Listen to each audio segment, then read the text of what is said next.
Assalamualaikum warahmatullahi wabarakatuh. Salam sejahtera untuk kita semuanya.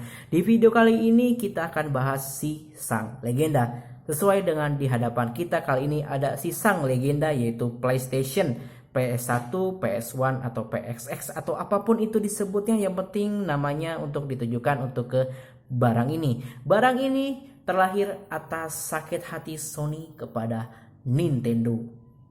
Ya, yang dimana Nintendo pada saat itu Sony datang ingin melakukan kerjasama untuk melakukan yang namanya menciptakan perangkat gaming home console. Tapi dengan suatu alasan yang tidak jelas, tiba-tiba Nintendo memutuskan hubungannya dan Sony pun sakit hati kemudian ingin membuat si perangkat konsolnya sendiri, ya, sekaligus untuk sebuah balas dendam. Jadi ini sebenarnya balas dendam yang cukup manis, karena kalau misalnya Nintendo tidak melakukan hal pemutusan hubungan tersebut, mungkin kita tidak akan pernah yang namanya menikmati PlayStation, alias PlayStation mungkin tidak akan pernah lahir. Oke, di depan kita ini sudah ada si sang legenda sekali lagi, dan untuk tipe yang saya punya adalah tipe yang pertama keluar dengan seri SCPH 5501 NTSC-U, ya. So, jadi setiap SCPH itu akan ada sedikit pemangkasan fitur biasanya, ya. Bukan penaikan fitur, pemangkasan fitur atau mungkin segi revisi di mesin, tapi pemangkasan fitur terutama dari portnya, ya. Oke, jadi kita akan bahas kenapa si PlayStation ini bisa populer. Pertama adalah pionir. Apa itu pionir? Jadi kayak semacam dia ini the first, kayak apa ya? Kayak gimana ya? Menyantumkan apa itu pertama kali sebuah home console dengan grafis yang cukup wah pada masa itu. Ya, pada masa itu tahun 94 diluncurkan di Jepang dan tahun 95 diluncurkan di Europe dan juga US. PlayStation itu udah memiliki grafis yang sangat realistis pada zamannya. Jadi Nintendo itu kalah telak, ataupun Sega juga kalah telak dalam segi grafis. Gak cuma segi grafis, tapi dari segi gameplay juga Sony menang. Kekurangannya mahal, ya. Pada masa itu mungkin akan cukup mahal ketimbang konsol-konsol Nintendo klasik dan juga Sega klasik seperti Sega Master Drive, ya. Atau mungkin bisa harganya lebih murah, ya, karena waktu itu peluncurannya $299 Amerika. Rupiahnya berapa itu? Nggak tahu deh. Oke, so jadi adalah sekali lagi pionir, ya, dengan grafis yang cukup realistis pada masanya, 3D, ya. Mungkin kalau kita bandingkan sekarang, ya, mungkin nggak ada apa-apanya lagi, ya, dengan PS2 atau mungkin PS3.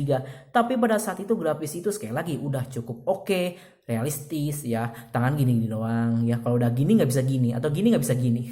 Ingat banget itu. Tapi ya itu udah bening gitu, bening, sangat mewah. Jadi orang-orang itu pada pertama tuh ngeliat itu, gila, itu apa tuh home console yang sangat sangat realistis, ya. Apalagi game arcade seperti Virtual Fighter diporting ulang ke si home console ini. Jadi gak harus ke mesin arcade, tapi bisa main di rumah melalui si PlayStation ini.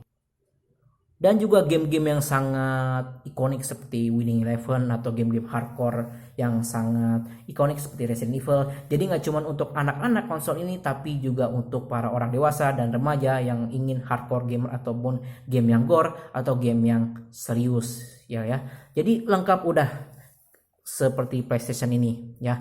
Dan pokoknya ya rasanya nggak mungkin deh orang nggak tahu yang namanya PlayStation. Atau mungkin dia pernah denger PS meskipun belum pernah main, atau mungkin belum pernah punya gitu, ya. Kalau misalnya benar-benar nggak tahu, mungkin dia manusia Vicus Tuberculosis Elepus, ya, mungkin gitu, ya. Video ini singkat aja, saya cuman nggak akan menjelaskan yang sangat detail sekali, ya, segitu aja. So, jadi apa yang mau dibahas dengan PlayStation ini, ya? Ya, kita nggak akan bahas masalah prosesor ataupun apa itu RAM dan sebagainya di ini, ya.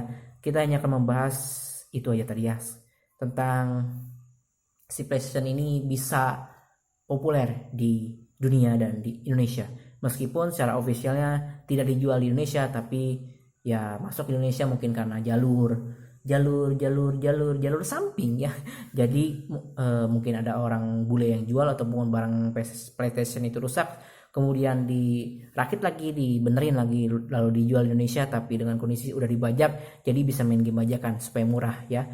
Saya rasa kalau misalnya di Indonesia nggak akan populer ya kalau misalnya si PlayStation ini nggak dibajak, soalnya mahal sih, udah mahal game susah ya.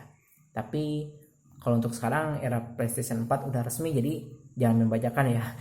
Kalau untuk PS4 ya, untuk PS1 PS2 ya silahkan, karena memang kalau mau main ori pun gimana gitu, terlalu mahal dan sangat susah ya. Kalau tidak salah PS4 itu adalah PS pertama yang memang resmi di Indonesia, sisanya PS3 ke bawah itu kayaknya masih belum resmi di Indonesia gitu. Tapi PS3 udah banyak sih yang jual Blu-ray disc-nya, atau mungkin dari seri PS3 ke berapa gitu baru resmi di Indonesia ya. Oke, segitu aja deh saya untuk bahas PlayStation One ini ya. Kurang lebihnya mohon maaf. Wassalamualaikum warahmatullahi wabarakatuh.